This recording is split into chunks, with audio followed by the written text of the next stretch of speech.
107.5 WGCI, the size number one for hip hop and R&B. It's the morning show with Leon Rogers, Kendra G, myself, Kyle. We told you, man, very special guest in the studio today, hanging out with us. And man, Miss Love McPherson is here, relationship expert, guru. Get your mind right, get your relationship together. And get your bread together. That's what we're talking about, man. Love Get your pockets right. That's here with us. And this is great. We had a conversation earlier this week, I believe it was Tuesday, and we were asking people just to call in and tell us, like, what are the problems that they're having dating in 2022. We had a lot of calls about that. Yeah. A lot of calls about that. And a lot of people feel like, I think one of the things we heard the most was too much stuff on Instagram, too many options, too many opportunities. Absolutely. It's kind of like going to the Cheesecake Factory. That's not necessarily my favorite restaurant because it's too many options. I haven't found my meal, and I would love to be able to find that dish that I go in. But what I'm finding is people are on these dating apps, and they're treating it just like that. They're just sampling everything on the meal on the menu, but they're not telling people that, hey, I'm not committed to you. This is not my favorite meal. So somebody think, oh, they were really gulped it up, so it must be good. Well, it wasn't, and they're not going to choose you next time they come into the restaurant. And so for people, rejection is one of the most difficult things that you have to deal with. And so when you personalize other people's behavior, it just feels like rejection. And then not only just rejection, ghosting and they say catfishing, but there's also kitten fishing. Kitten fishing is when you actually have an image of something that you're not on Instagram, like you have more money or you using filters or something like that. So it's a lot of different dating things that are happening that are really, really painful and actually causing a lot of trauma. Yeah. You know what? Wow.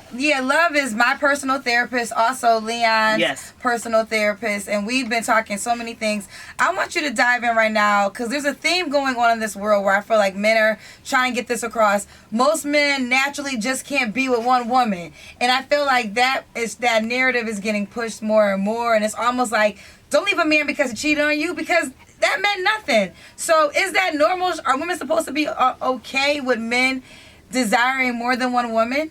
You know, I think that more importantly, men shouldn't be okay with saying, I can't be with in a committed relationship. And so I don't think that women have to settle for that, because I believe that there are men out there that are faithful. But if you believe that all men cheat, you really will not see the ones that don't have the desire, that see that you are enough. Now, there's a lot of reasons for men cheating. And I think really it's not about just men cheating. It's about, why are they cheating? And sometimes it is neglect. Neglect makes you feel like it actually gives you a sense of privilege. I deserve this, because what somebody deprived of me, you develop this mentality that whatever I want, I got to get it myself. So if my wife ain't giving it to me, if my girlfriend ain't giving it to me, all about me, then I'm going to go out there and get it from the people who will. So the privilege. The second thing is, some of these men, they don't want to go to therapy, but they are using sex as their heroin high, because the same chemicals that are released inside of you once you ejaculate, you actually have your experience, that actually creates the same heroin high. See, heroin is different from cocaine. Cocaine is an upper. Heroin soothes you. They are using women to self-medicate themselves to escape their problems, to escape their trauma. And some are dealing with secondhand trauma. They are afraid of relationships because of what they saw their mothers go through. They have been and watched abusive relationships. They have seen what has happened, and some of them have been parentified child, where they were the emotional support of their mother. They've been married to them, and they don't want to get back into relationships. Why? Because they've been married all their life. And so they are saying, what's it? So they'd rather use surface relationships to stay in the game, and that way they don't get hurt. Well, I always say, if you want to get a yes out of a man, ask him a question when that's happening. Can we go to Cancun? Yes. Whatever you want to, man. We're going to take a break. Love McPherson hanging out with us today, giving us the real about relationships and things of that nature. 1-866-885-1075. We'll be right back. It's GCI. 107.5 WGCI, the size number one for hip hop and R&B. It's the morning show with Leon Rogers, Kendra G, myself, Kyle, hanging out with us, giving us the real today. Relationship expert, certified marriage and family counselor, the goddess, She's amazing. She's keeping it real today. No, listen, Love McPherson is here on the show. Man. She is deserving of everything we give her, because you know it's no secret. I've spoken about it before. I had issues with my wife. We were going through it at some point in time, and back to what you were saying, like in high school, I was never the ladies guy. I could make you laugh, but sometimes I would get stuck in the friend zone. Yes. You know what I'm saying? And then when I get older, start working on radio, doing comedy, all this newfound fame, chicks is going for tickets to Summer Jam. Yeah. Right? So, question that I have, could you explain to some ladies out there, because reason why I like going to you, because you never judged one side. You called it straight down the middle. Mm-hmm. And I think sometimes men get a bad rep in relationships because men are dogs, and women come into relationships thinking that already. So the guy never has a chance, right? And we do mess up. You do stuff. But what I'm saying is, how can we talk about the fact with men being in relationships, how can we get women to just look at the guy for who he is, right? Everybody makes mistakes, even women. Yes. But why is it like if you don't tell a woman she's beautiful or whatever, and she goes and seeks that from somewhere, that's her excuse. Mm-hmm. But if a woman is not doing something for a man in a relationship, he can't say that because you're a cheater. Yes. One of the things that you have to see is it's kind of like this. When you look at, white people and black people, there are some things that we might feel we have some of the same issues of privilege or prejudice or things like that. But because we're the minority, because we're the person who looks at as not in the power position, we get a bigger hall pass for ours, and we feel like, well, it doesn't matter. It's justified that we feel like this because look what you did to us. So a lot of times women will take on that thing of, it's justified how I feel. If I have to go seek this, it's okay because look how oppressive things have been for me for all these years. And I'm just saying this, we all have to heal. We all working on something. And so, no, we can't just project all of our issues on men. We have to sit and take an introspective look of ourselves too. No matter what we've been through, we have a responsibility to heal as women. I'm a woman, a whole woman, and I've been married for 39 years to one man, not 3 men 10 times. So what I'm saying to you is that I've had to take introspection. I've had to challenge myself. I've had to see where I was raggedy, and he's had to do the same thing. But as we work through those relationships, we began to gain character, and we began to gain a cohesiveness. Relationships show you yourself, and if you refuse to look at yourself when that person actually re-triggers a trauma, then you never learn. We think that relationships, the purpose is just to come and bring me glory and bring me joy. You all, that is furthest from the truth. It will expose every bit of you. And when it exposes, when it raises the cover, women and men, when it raises the cover, you gotta look, and then you gotta respond to it when it raises. When it says, you know what, you selfish. You know what? You're insecure. You know what? You still have some trauma saying, I'm not enough and I'm not worthy. Those relationships will show you that. Because, see, when you're a trauma survivor, when you've been traumatized, you will blame yourself for other people's bad behavior. And so what ends up happening, somebody rejects you, somebody ghosts you. I can't do this no more. Why? Because they don't have integrity? So now what does that say about you? And so now you see, I've been conditioned as a child because my daddy wasn't here. I can't sustain rejection. Why? Because his behavior defined my image of me. What you have to do is go back and redefine your image of you.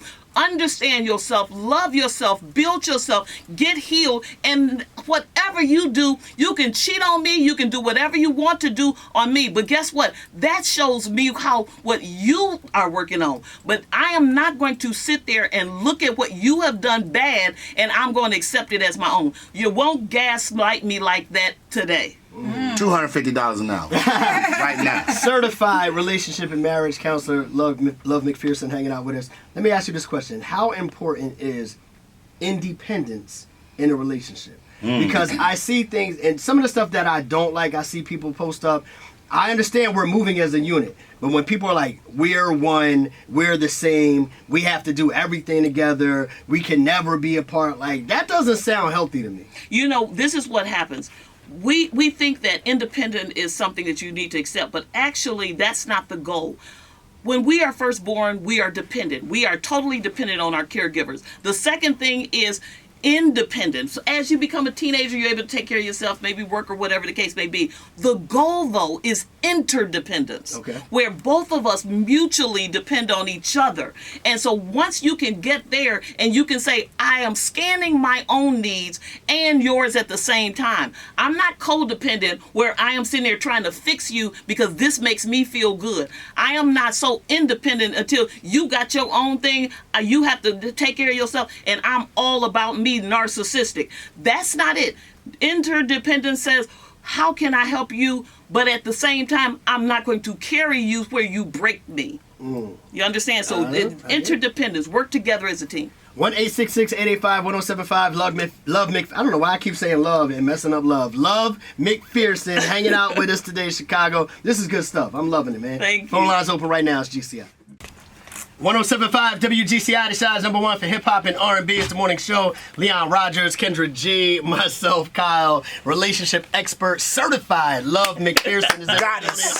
Y'all missed it, man. While the songs was going on, she was breaking me down. Let me know about myself. Yes, Lord. She read Kyle.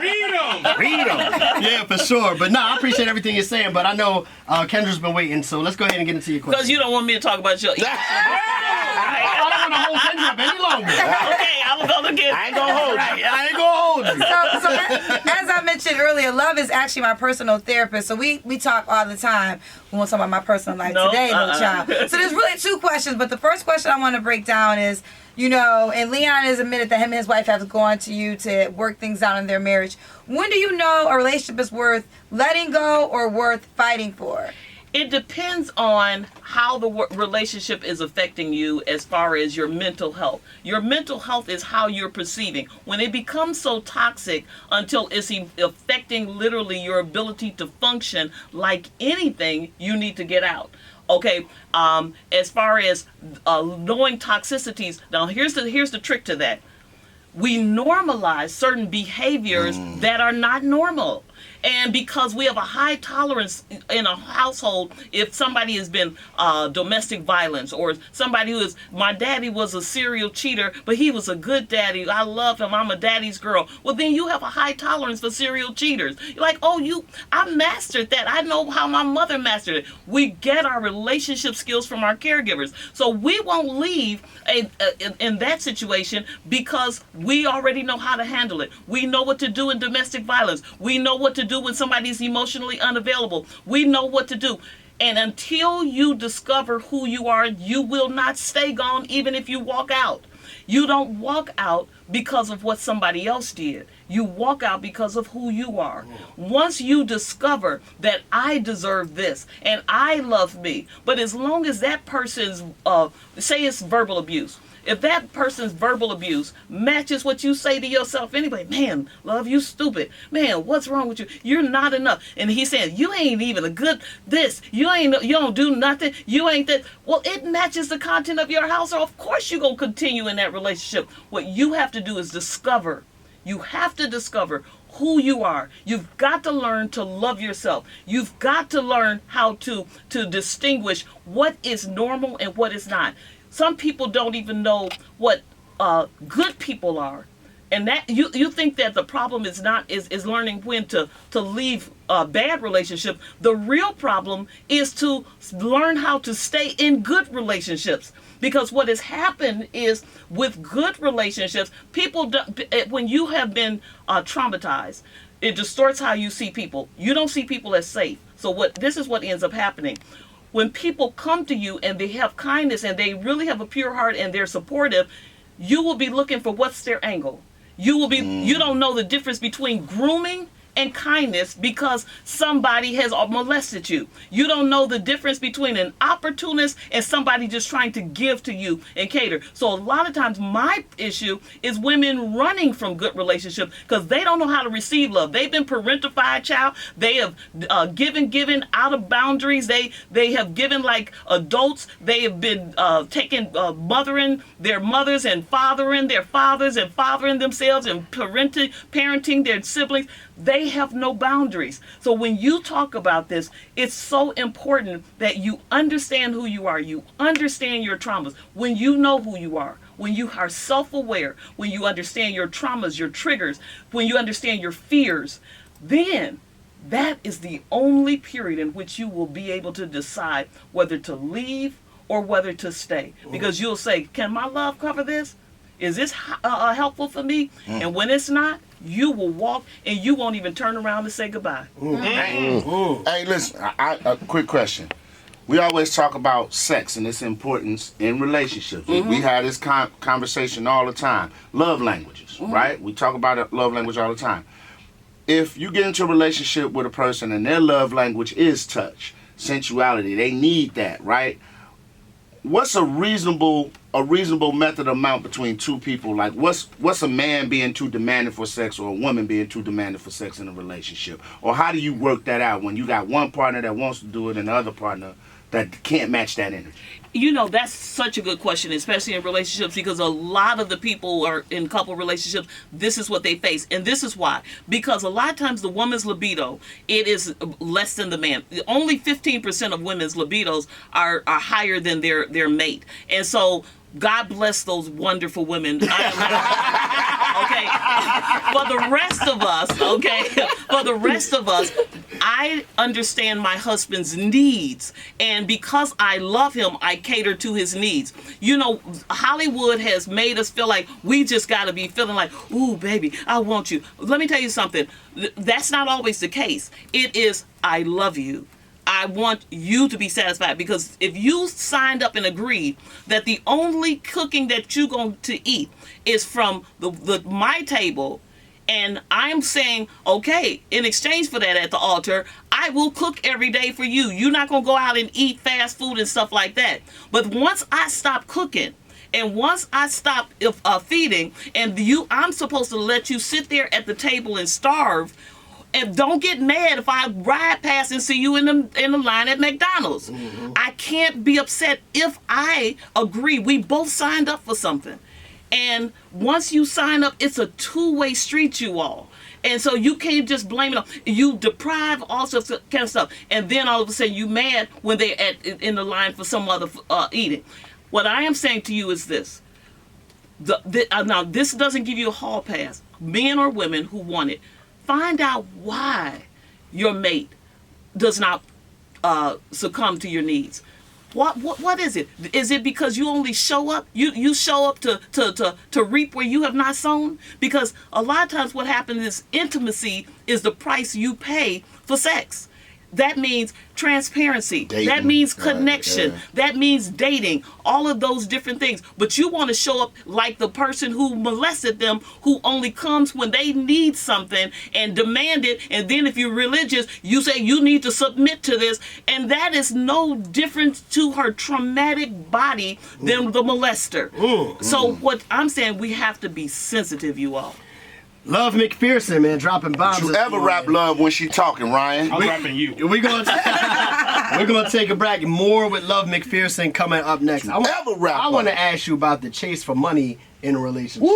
When we come back. Don't go nowhere. Here's FNF's GCI. 107.5 WGCI, the Shy's #1 for hip-hop and R&B. It's the morning show. Leon Rogers, Kendra G, myself, Kyle. Love McPherson still hanging out with us. She's certified in relationships, marriages, and all of these different things. I wanted to ask you this, man, because I think a big thing that we're dealing with now in society in general is the financial component of dating people. I'm not dating a guy if he can't provide this. Or even on our side, as fellas, as men, we feel like, we have to have certain things in order to even attract women at times. How much of that is playing into the damage and how people are really supposed to be relating to each other. And I think that comes straight from social media. I really do. I think the images of, this is what love looks like. Because see, people come out of these homes and they've seen couples together, but they don't know what love looks like because there was not a healthy relationship. So when they come on social media, because he took me on this trip, because he's driving this, he took me out to this dinner, all this other kind of stuff. So they say, oh, that's what love is. And that's what shows that he loves me or she loves me, that this is it. And they begin to seek after that in order to create this hashtag relationship goals. That is so surface, you all. Me and my husband, 39 years ago, we came out of college. Neither one of us had anything. We have something now, y'all. Okay? But we had to build it together. And so we built it. We feel good about it. It took some rough patches. It took some high patches. But guess what? I have a quality man that even if I walked out today, my lifestyle would not change one iota, but I choose him because for 39 years he chose me. And not because of his money, because we got kicked out of AAA when we were dating because his car would break down every time we was on our way back home. We was told back home from our dates. Okay? These girls ain't dealing with that love. Kyle, I bet you that car they got. Hey, look, I bet you that car they got not on breakdown. Pops told me what he wanted. Say 600. Hashtag relationship goals, but what about going beyond the surface relationships? Right. Going beyond transactional relationships? How about going deeper and getting a genuine connection? Looking at their character, looking at if they even have the ability to date you. Do they even have the integrity to date you? Do they have the will? Have they been healed? Our mental health will distort how they see every day of your life if they don't get healed. And then their behavioral health, their emotional health will respond to whatever image they have created in their distorted cognitive mindset. And so that creates a toxic cocktail for disaster. We gotta get healed, and then we can go further. That's that whole I gotta have this money. Now let me tell you something. We were in our 20s.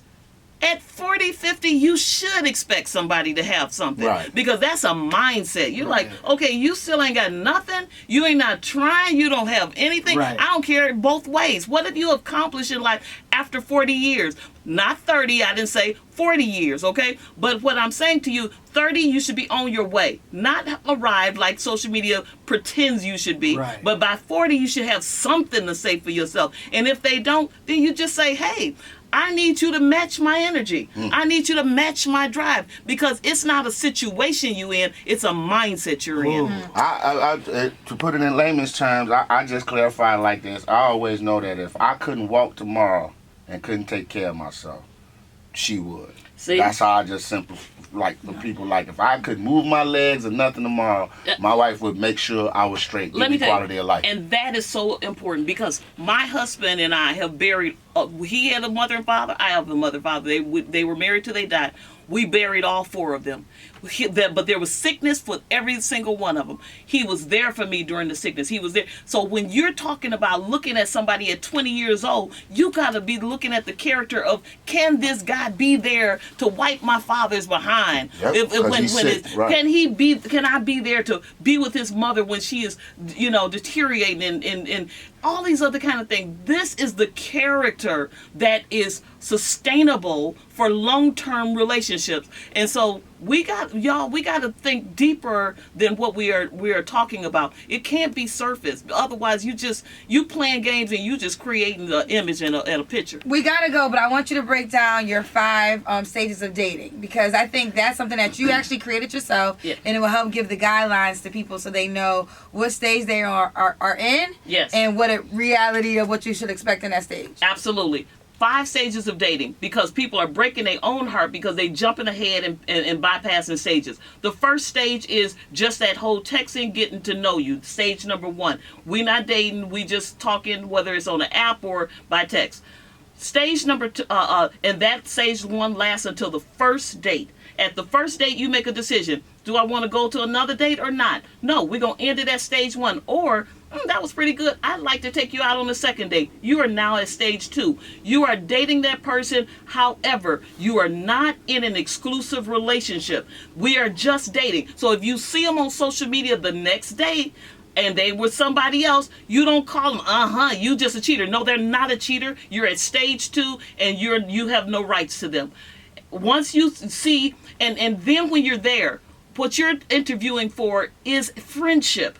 We bypass that. That friendship is the foundation of your relationship. You're not interviewing, sitting up there at a dinner talking about marriage and interviewing for marriage. You're saying, can you be foundational where you care, that you are sensitive, that you are transparent? That's what friendship traits. Now, once you get to stage 2, you go to stage 3, I'm in a committed relationship. I see that there might be some other people out there better than you or less than you. However, I choose you. The sign comes down.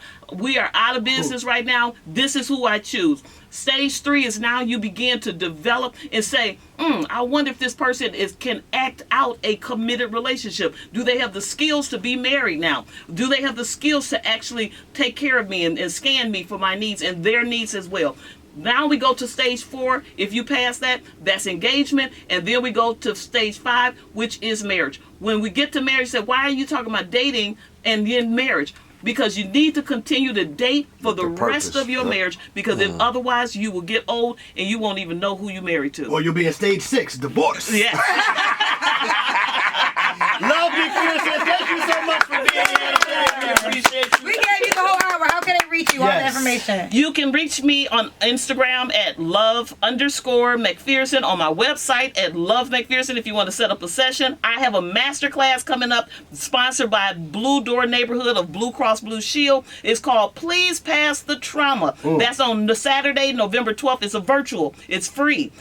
Free. We love freebie, right? And so November 12th, a Saturday at 12 p.m., free virtual, and you can register on any of my websites, on Instagram and things like that, and come, because greens, beans, potatoes ain't the only thing that's being offered at these tables in these homes. So we need to see what have been passed to you, in the forms of trauma. All right, thank you so much for being here today.